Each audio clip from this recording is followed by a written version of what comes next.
kesehatan bukan hanya tentang kondisi fisik, tetapi juga tentang keseimbangan mental dan emosional. Dalam kehidupan yang semakin kompleks, bencana alam yang semakin dahsyat, kesehatan mental menjadi aspek yang semakin penting untuk diperhatikan.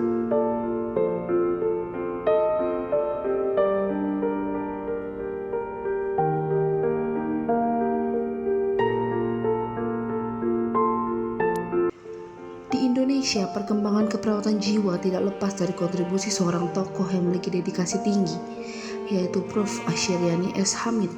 Kisah ini menjadi pengingat bahwa kepedulian, empati, dan komitmen dapat membawa perubahan yang berarti, tidak hanya bagi individu, tetapi juga bagi masyarakat luas. Halo semuanya, selamat pagi, selamat beraktivitas, dan selamat datang di podcast kita, podcast kesehatan mental pasca bencana dari trauma ke ketahanan bangsa. Ruang diskusi yang membahas berbagai isu penting dan relevan di kehidupan kita sehari-hari. Nah, sebelumnya kenalin, aku Yaya. Aku Reva. Aku Hira. Jadi pada kesempatan kali ini kita bakal ngangkat topik yang penting banget, tapi seringkali tuh masih kurang mendapat perhatian dari masyarakat, yaitu kesehatan mental pasca bencana dan kaitannya dengan ketahanan suatu individu, masyarakat, hingga ketahanan negara. Karena bencana tidak hanya menyisakan dampak secara fisik dan kerugian material, tapi juga menyisakan luka yang tidak terlihat, yaitu luka psikologis.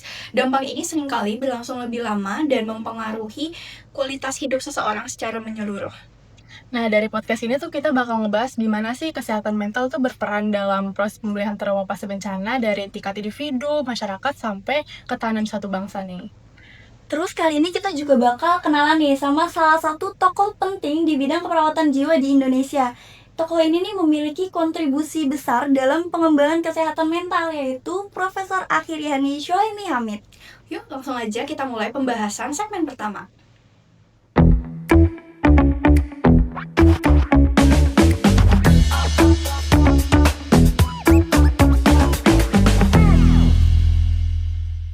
Kalau misalnya kita lihat sekarang tuh kayak pembahasan tentang kesehatan nggak cuma mentok aja di kesehatan fisik ya, tapi kesehatan mental tuh sekarang juga mulai jadi perhatian. Nah, sekarang kita bakal ngebahas tentang kesehatan mental dari pasca bencana nih. Nah, buat mulai aku mau bahas dikit. Nah, bencana ini kan maupun alam dan non-alam tuh pastinya menimbulkan kerugian ya, kerugian fisik dan material, tapi juga kerugian atau dampak psikologis yang signifikan pastinya bagi individu atau masyarakat yang terdampak.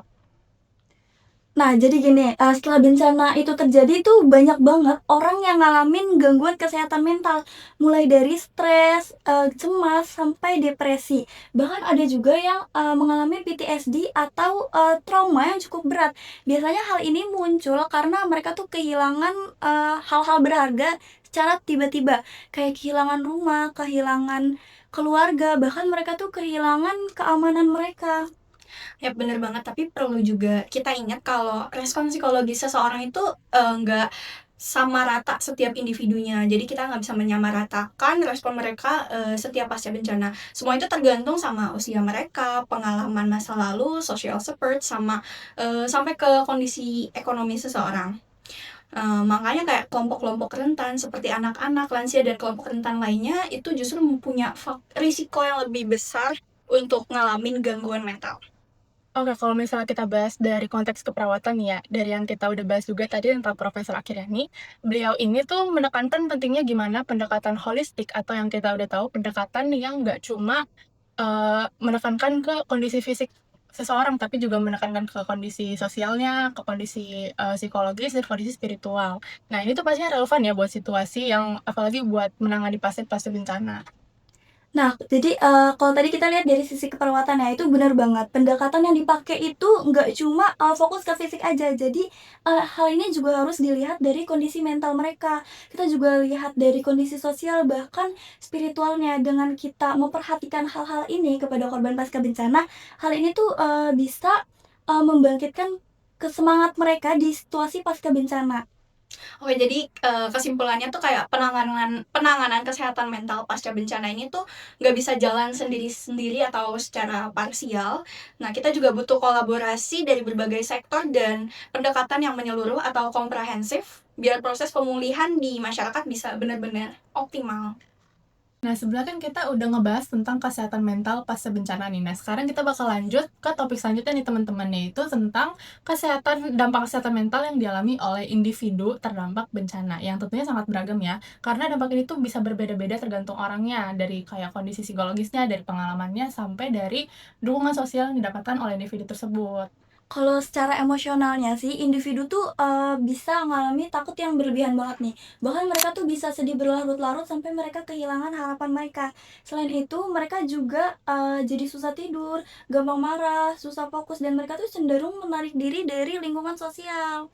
Betul banget, bahkan kalau trauma ini nggak ditangani dengan baik, dampaknya itu bisa berkembang jadi gangguan jangka panjang yang bisa kita kenal sebagai PTSD atau Post Traumatic Stress Disorder. Karena kondisi PTSD ini eh, bisa bikin penderitanya terus-menerus terbayang sama kejadian traumatis itu, entah lewat mimpi atau dia tuh ngerasa kayak tiba-tiba flashback, yang sebenarnya kondisi itu tuh bisa akhirnya tuh ngeganggu mereka untuk beraktivitas sehari-hari.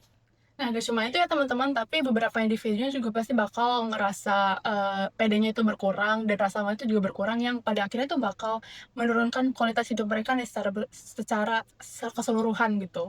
Kalau lagi dalam kondisi kayak gini ya, menurut aku tuh penting banget buat nggak cuma fokus ke gejalanya aja, tapi kita juga harus ngerti kebutuhan emosional mereka. Kita juga harus ngerti ini kondisi psikologis, korban tersebut kayak gimana supaya, kita tuh bisa, membantu mereka secara keseluruhan. Bener banget, makanya kayak yang udah Reva bilang tadi, penanganan kesehatan di level individu itu benar-benar jadi langkah awal yang krusial dalam seluruh proses pemulihan pasca bencana.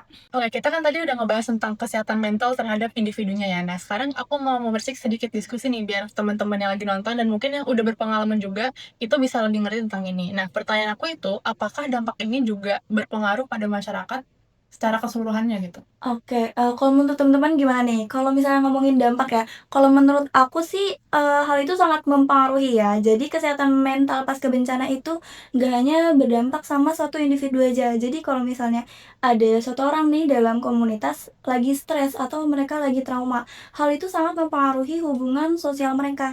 Jadi hal ini sangat berdampak sih, dapat mengganggu ke dinamika sosialnya. Oke, tentang dinamika sosial ya, biar kita lebih ngerti juga, apakah dampaknya ini terdampak dinamika sosial itu apa sih? Oke. Jadi, sebagai informasi untuk teman-teman sekalian, dampaknya itu, bisa bikin masyarakat kita tuh lebih rentan terhadap konflik. Selain itu juga dampaknya bisa, muncul rasa saling gak percaya antar komunitas yang ujung-ujungnya malah, bisa nurunin solidaritas sosial, antar anggota komunitas itu sendiri. Oke, selain hal-hal yang tadi udah kamu sebutin ya, ada lagi nggak sih dampaknya ke masyarakat pasca bencana itu? Oke, pasti ada banget dong Reva. Nah, jadi, dampaknya itu, produktivitas masyarakat juga pasti bakal menurun. Nah, karena kan masih banyak individu yang belum pulih secara mental. Efek domino ini tuh bakal kelihatan jelas di berbagai aspek. Yang pertama bisa kita lihat dari aspek ekonomi, dari segi pendidikan, sampai ke interaksi sosial mereka sehari-hari. Oke, kalau misalnya dari kondisi kayak gini ya, apa sih yang bisa kita lakukan dan teman-teman kita lakukan, terutama kita sih sebagai mahasiswa keperawatan ya, yang dapat kita lakukan tuh untuk membantu proses pemulihan mereka? Oke, kalau misalnya lagi di kondisi pasca bencana ya, yang paling penting itu dukungan yang paling utama itu menurut aku, dukungan dari lingkungan dulu sih. Kita bisa melakukan kegiatan bareng, terus saling support, atau kita sebagai mahasiswa nih, kita bisa mengedukasi soal kesehatan mental supaya, pemulihan korban tersebut bisa menjadi lebih cepat dan, si korban tersebut juga bisa menjadi, lebih cepat bangkit ke kehidupan mereka yang dahulu. Ya. Oke, biar kita pembahasannya lebih ilmiah nih, biar teman-teman juga lebih ngerti secara ilmiahnya ya. Nah, gimana sih pandangan dari ahli terkait hal ini, kayak dari peran komunitas dan peran tenaga kesehatan dalam pemulihan? Oke, aku bakal ngutip dari bintang kita hari ini, yaitu Profesor Ahyariani. Kalau peran dari komunitas dan kita sebagai tenaga kesehatan itu crucial banget buat bangun mental resilience atau pertahanan mental masyarakat. Beliau selalu menekankan kalau, kesehatan mental itu bukan cuma PR atau tanggung jawab masing-masing individu, tapi juga, sebenarnya ini adalah tanggung jawab kita bersama. Oke, kalau barusan kita udah bahas dari ahlinya ya. Mhm. Kalau misalnya menurut kamu sendiri nih, Hira, itu siapa aja sih yang perlu terlibat dalam proses pemulihan korban pasca bencana? Supaya teman-teman tahu nih, pada saat bencana itu terjadi, apa aja yang perlu mereka lakukan, siapa aja yang perlu terlibat dalam pemulihan kondisi mental ini.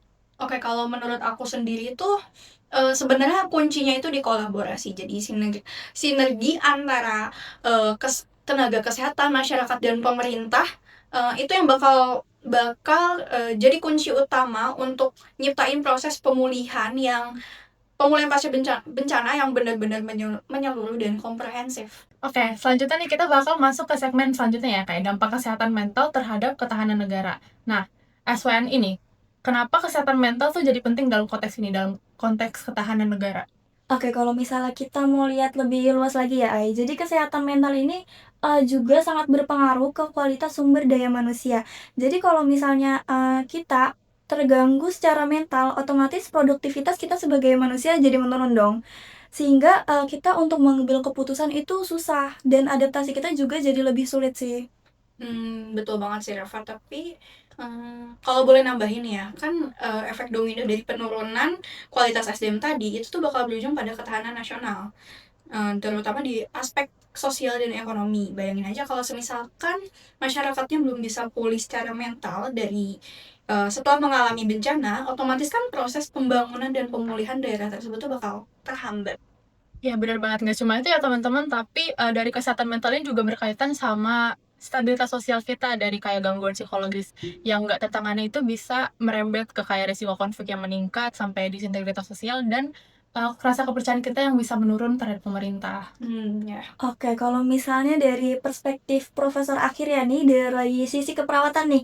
Jadi peran perawat itu sebenarnya di sini gede banget. Jadi kita sebagai mahasiswa keperawatan, sebagai tenaga kesehatan, kita di sini nggak cuma ngobatin, tapi di sini kita juga untuk bantu pencegahan. Di sini kita untuk meningkatkan ketahanan mental masyarakat supaya mereka tuh menjadi lebih kuat, mereka menjadi lebih siap untuk menghadapi situasi sulit. Nah, si resiliensi atau ketahanan ini tuh emang benar-benar krusial buat ketahanan negara. Kenapa? Karena masyarakat yang tangguh secara mental itu tuh bisa jauh lebih siap untuk menghadapi krisis dan bisa lebih cepat bangkit dari keterpurukan. Ujung-ujungnya tuh mereka bisa ikut berkontribusi lebih aktif dalam menjaga stabilitas nasional kita. Oke, dari yang pembahasan kita tadi, kita bisa simpulin ya teman-teman, kalau misalnya kesehatan mental pasca bencana itu bukan cuma isu dari individunya sendiri, tapi juga bagian penting dalam menjaga ketahanan nasional kita sebagai negara. Nggak kerasa ya teman-teman, kita udah sampai di penghujung podcast hari ini. Nah, dari seluruh pembahasan yang kita udah lakuin tadi, kita bisa simpulin nih, kalau misalnya kesehatan mental pasca bencana itu adalah aspek yang sangat penting dan nggak bisa nih diabaikan. Oke, kayak yang udah tadi kita bahas juga ya, dampaknya itu nggak hanya dirasakan sama satu individu nih, tapi juga meluas ke masyarakat hingga mempengaruhi ketahanan negara. Jadi, oleh karena itu, penanganan kesehatan mentalnya ini harus dilakukan secara menyeluruh dalam melibatkan berbagai pihak dan melakukan pendekatan yang holistik. Nah, iya, dari pemikiran dan kontribusi Profesor Akhiriani tadi, kita tuh jadi tahu dan belajar satu hal penting, kalau peran tenaga kesehatan, khususnya kita sebagai perawat, itu benar-benar krusial banget buat menopang pemulihan mental sekaligus ngebangun kembali ketahanan di masyarakat. Nah, semoga pembahasan hari ini dapat menambah wawasan kita semua ya, dan semoga meningkatkan kesadaran akan pentingnya menjaga kesehatan mental, terutama dalam situasi pasca bencana. Akhir kata, Terima kasih dan sampai jumpa.